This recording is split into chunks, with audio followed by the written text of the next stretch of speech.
right, guys, happy Friday. Yay! I'm going to make this really quick. It's Friday. We all probably have a lot going on for the weekend.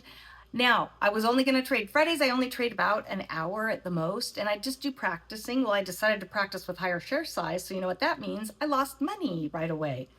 So I was going to shut down.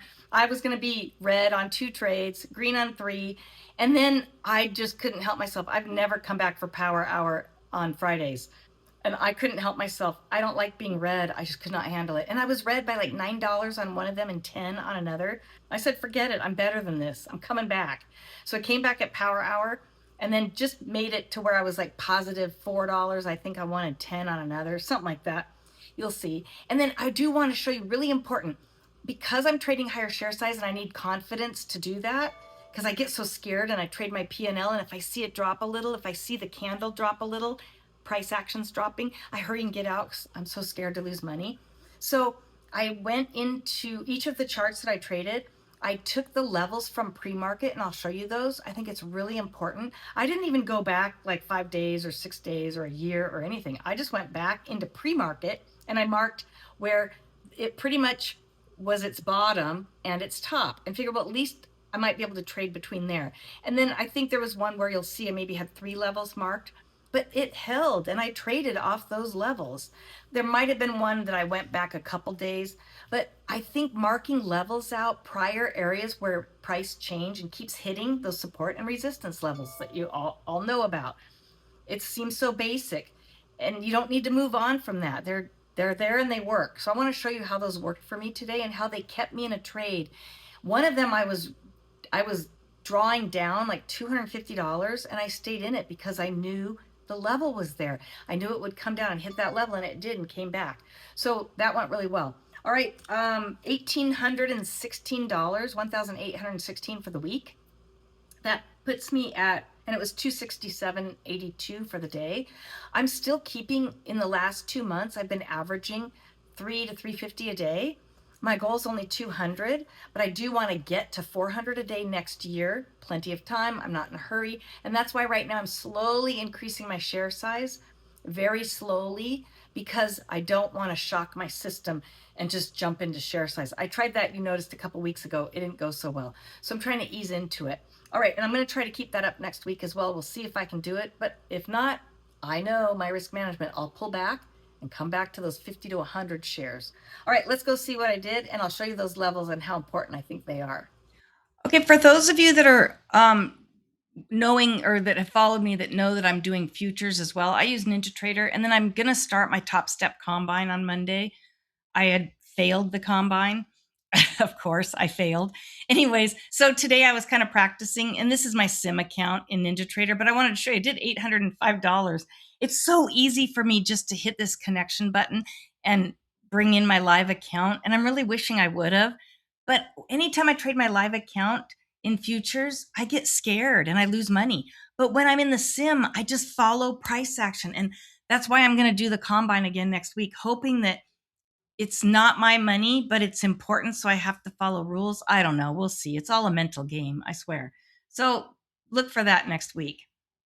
All right, let's get rid of that. And then I upped my share size here. This is Google, and I normally trade 50 to 100 shares of Google. And you'll see at one point I even had 500 here. I scaled in for 500. I did $175.06, and this was all I traded right here. You guys, I am so proud of myself. I have never traded like this. Now, you can see, because I know I can't even hardly do that with, 50 shares. My gosh. So very proud that I didn't overtrade. And I want to show you that I marked levels. Look at on the 15-minute chart. So I'm trying to get more in the habit of marking levels on my large caps. And what I do is I just go back to pre-market. And when pre-market is forming right up to the open, I just real quick mark where price turned, like right here. And then right here was a level. Right here, look at that, spot on. And then this one I marked later, or it must have been a level earlier. It didn't quite hit. It went down below it. But today was a very down market, so that's understandable. But at least that gave me areas to trade in between, because they ping pong for a while in between these areas. And it worked. I did 175.06. And all you do is look at this. Look at this level. This is from pre-market. This is during the day. This is 6:45. This is 15 minutes after the open here in Las Vegas. This went up and just bing, right, hit it and then just dropped. Those levels mean something. This is the next level that I marked. And then look right in here, it hits. Now, yeah, it does come down a little bit, but that's your yellow line. It's like you got to be kind of careful if you're coming down here. Now, it did hit off VWAP here and come up. And then those are the 9 and the 21 EMAs. So I just traded right over here and just did a few scalps, high share size, and then I was done. Forget it. I'm moving on. All right, let's go to Amazon. Amazon was $35.73. I've just started recently trading Amazon. So 50 to 100 shares for me right now is a lot. And there was a 200 in here, you can see.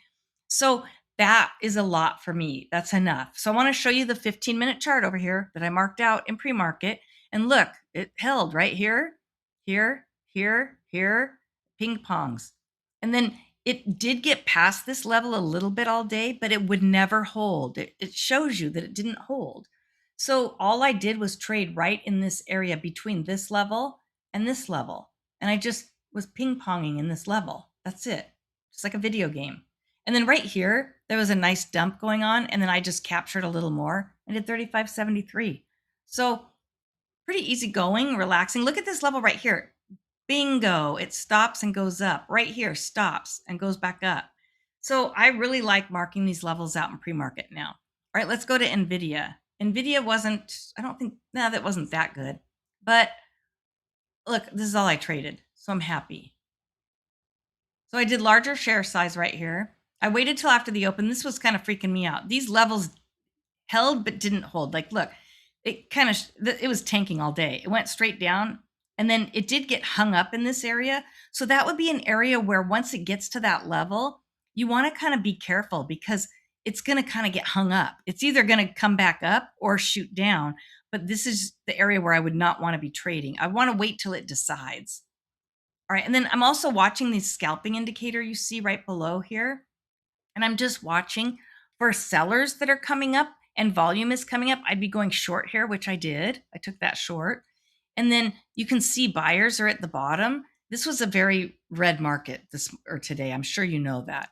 So this is all I did, just real quick, in and out. I actually caught this coming down. So I was quite pleased with that. It was just $42 and I scaled right here. All right. So let's go to INTC. This was one where I did terrible. I traded up here and I was down. I traded just 25 shares because I don't trade it that often. And this is pre-market. So I marked out levels. I was down at that point. I was down on INTC like $16, and I would just try to make back a few bucks here and there, right in here. So I caught this nice move down. And once it went past these EMAs, I caught it. And of course, I was watching this indicator right here. And it was right here where I caught it. When I start to see this volume baseline underneath the gray line, that gray line is your average volume for the day. And once I saw that it was kind of baselining across and under the average, there's just no volume here, then I see this surge of sellers come in and a surge of volume. That was it. I caught it. And just $10, but I was down. So I actually made more than that on this right in here. But I actually captured back everything I was down and then made back. Now the levels didn't hold here. It just shot way down. It did a little bit right here. You could see it could not get past this. Look right here. It shoots up, tries, and then just plummets down. So look how important that level is right there. All right, let's go to Marvel. Marvel, day trading for success. He comes on in the afternoon and does a live. He does in the morning as well. Sometimes I have it on as background noise in the background. I just like listening. But I don't normally trade with him because there's a 13-second delay. And in 13 seconds, I could have 2 trades. And so I don't necessarily want to listen to it because I'm trying to trade my price action. I'm seeing more than what he's seeing, obviously, if I'm 13 seconds ahead of him. But I just was listening to him. And obviously I had to trade on my own because he's delayed 13 seconds. Huge spread. This was very hard to trade. In this area, Marvel, I was actually up in this area. I was up quite a bit and he ended up being down. I think he went long right here and kept holding it and it was getting worse and worse. I think he was down about 300 bucks. And then I do believe, if I remember right, he came back and captured it back. So I ended up starting off good and then giving it back. And right at the end, I captured just enough to get me to $4.86. So be really careful when you follow people live on YouTube because they are delayed. I notice a delay of at least 13 seconds at times, anywhere from 9 to 13 seconds. Okay, guys, that's it here. Please let me know how you did this week. I would love to know. It does give me, um, it inspires me to keep going because sometimes you feel like you're the only one out there trading or you're the only one seeing a bad day. You know how it is. Or maybe stocks aren't trading so well and you think it's just your skill when it really isn't. It just makes you feel better knowing that, oh, it's everyone. Now, I did see the market sell off big time today. I think that's because everyone's is pulling money to go put in SpaceX IPO. I doubt that I'll trade the SpaceX IPO. We'll see. But I was kind of bummed out that maybe I didn't trim some of my long-term positions yesterday. That would have been nice of me to think about that. So anyways, let me know what you guys think about that too. All right, guys, thanks so much. Have a great weekend.